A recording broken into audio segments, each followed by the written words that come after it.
So this is our Workday product. As you might know, that Workday is software as a service or SaaS product. Okay. Now anyone who is not aware of what is SaaS product. But I mean, you want me to talk about what is SaaS product. So there are many applications, right? So software applications can be on-prem, which is on-premise, or as a service. Now, what is an on-prem or on-premise software? And on-premise software is something that you have installed or the organizations have installed on their servers. They do the maintenance. They do the upgrades, everything like, for example, you have Microsoft Word or Microsoft Office installed on your computer. So who will do the upgrades? The Microsoft will recommend some upgrades, but you are the one who is going to do it. Right, it's your computer, so you have to upgrade the product by yourself. You have to maintain the RAM, the laptop or the desktop computer, correct? Now let's say, if Microsoft comes up with a very new product and your computer is not able to support that, but you want to use that new product. Then maybe you have to upgrade your laptop as well. Right. So all the maintenance, everything related to that product is dependent on you because you have installed that particular application on your system. So it is an on-premise. It is sitting on your system. Now contrast that with, let's say, the Gmail application or maybe now, the Office 365 subscription. Right, or maybe the Outlook on the web. Do you care about upgrades made to Gmail? Is it? Do you have to take some action on your side? No, right, you just log into the browser. And you enter your user ID and password and there it is. You have the new and upgraded Gmail every time, the Google Mail or even the Outlook on the web it upgrades. It is actually transparent to you. You use it just like a Surface. Correct, you do not have to upgrade your computer. You do not have to spend some time reading and understanding what are the upgrades and how that impacts it. You don't have to do that. You just log into that application and there you have it. So software as a service application is something that you just pay and use. Right, you pay a subscription and you use Gmail is free. But some of the other business applications have to be paid for, so Workday is one such application. The maintenance, the upgrades, the new features, etc., are all taken care of by Workday. The organization who are using Workday, they don't have to keep a huge, like they don't have to maintain their servers. They don't have to maintain any hardware to install and run Workday. All of that is taken care of by by the company Workday itself. So organizations who were using Workday, they will just log into the system and use it. Right.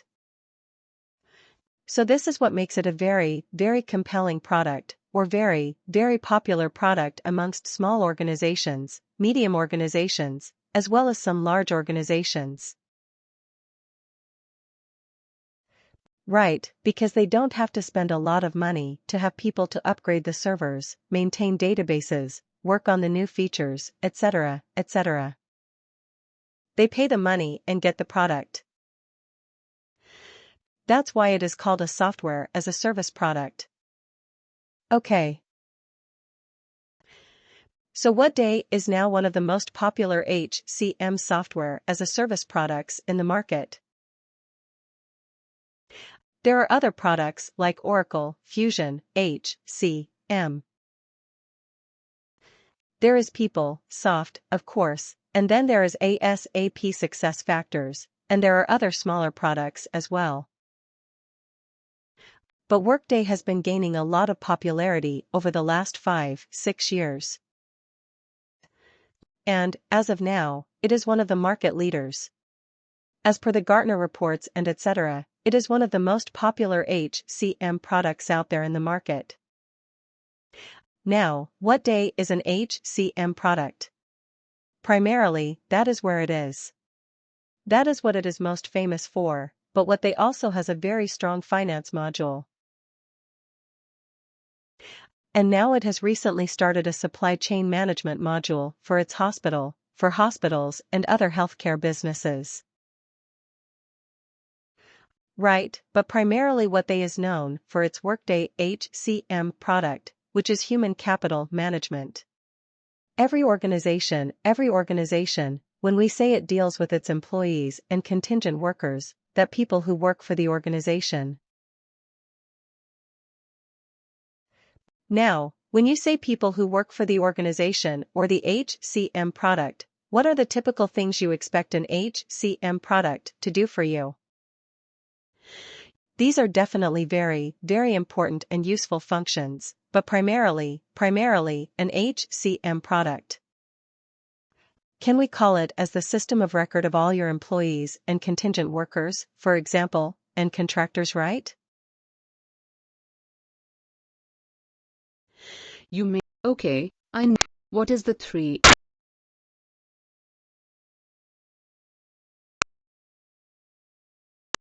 resource? That is what I. So if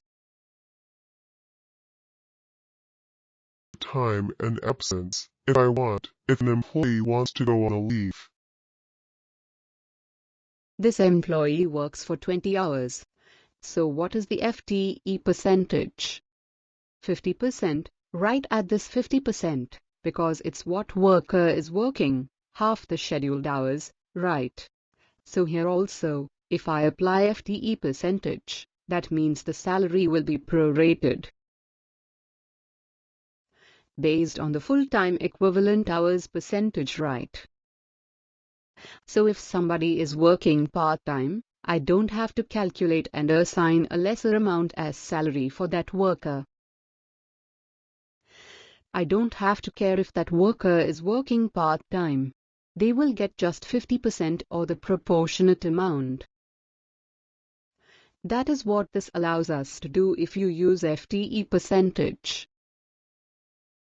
Got it? So it is some. If you are going to have a mixed population, some full-time, some part-time, then it makes sense to use FTE percentage. If all of your salaried employees are full-time employees, then you may choose to keep it unchecked as well. Right, but it makes sense to keep it checked. Compensation element is what compensation element is the actual link between compensation and payroll, right? So this is a heading under which the worker is going to get paid, so we are using base pay. Exclude from merit. Is this part of the merit process? Is your salary part of the merit process? If yes, do not do anything.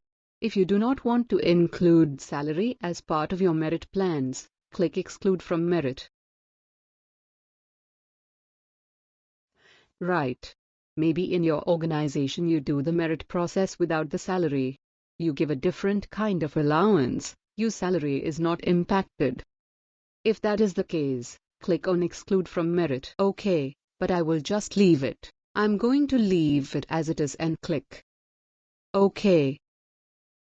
Did you notice that in the salary plan, we are not giving any salary amount? There is no place to give any salary amount, not even a range, no currency, nothing. It is just a plan. It is a placeholder. We will assign this to the compensation package. Right. So that all the employees who are part of that package, will get a salary. That is what this means. Remember, That diagram that we had, the compensation package, is a top level, that component. It has a guidelines and plan. Guidelines will be the compensation grade and grade profiles. And now we are creating the different plans, right? One of the plans is the salary plan. Okay,